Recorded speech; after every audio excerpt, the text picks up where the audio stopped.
Oh, Mr. Stark, I don't feel so good. This whole Sony Marvel Spider-Man situation has become quite the tangled web, and it's all a bit confusing as to what the future holds for our favorite wall crawler on the big screen. But that's why we're here to break it all down for you. I'm Greg Elliott with Screen Rant, and let's talk about what Sony and Marvel can now legally do with their future movies.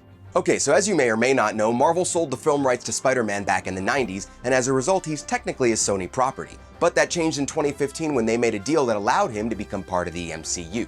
But that deal just collapsed, so we assume that it's now gone back to something like the contract they had before, which was leaked as part of that big Sony hack in 2014. So let's explore just what each studio can do going forward. So for Marvel Studios, the end of the deal with Sony is pretty much a disaster in every way. They no longer have the ability to mention Spider-Man at all, or Peter Parker, or any character that's primarily associated with Spider-Man. In fact, they can't even use a lot of characters who were simply introduced in a Spider-Man comic, with the exception being some superheroes that have become significant brands in their own right, like the Punisher. So the big question is, what can they do? Well, they can use storylines that Spider-Man has been a part of, but he obviously can't be a part of the movie plots now. So they can adapt some of his new Avengers arcs, for example, or storylines from when he was a member of the Fantastic Four. The pre-2015 contract doesn't say whether or not they can adapt storylines lifted straight from Spider-Man comics though, maybe substituting Spider-Man for another superhero that they do have rights to.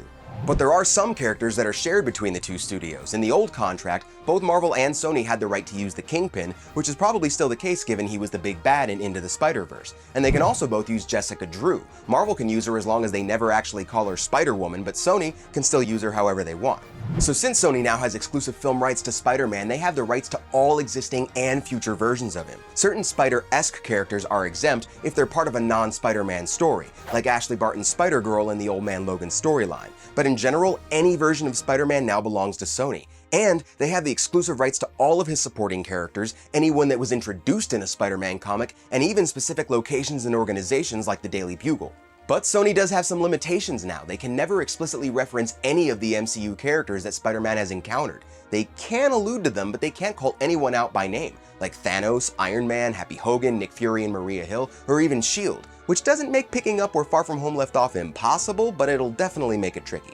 They could probably still use Edith, which was created for a Sony film and has no history in the comics, and they should be able to use flashbacks from Homecoming and Far From Home, which are technically Sony films even though they were produced by Marvel. So that means that they might be able to do something like show Iron Man as long as they don't say Iron Man out loud. I'm not really sure about that one, but that's something the lawyers will definitely have to work out. But remember guys, not all hope is lost. The two studios could still come to other agreements. A deal between Marvel and Fox allowed Deadpool to switch up Negasonic Teenage Warhead's powers, and Marvel got to use Ego the Living Planet in Guardians of the Galaxy Volume 2. So there's still a chance that similar micro deals could be made that give both studios a little more flexibility. So that's where it all stands for now guys. Tom Holland is still Spider-Man, and it's looking like he'll be integrated into the Venomverse going forward. We'll keep you posted as we learn more, so stay tuned to Screen Rant to stay in the loop. I'm your friendly neighborhood Greg Elliott, and I'll see you next time. Peace.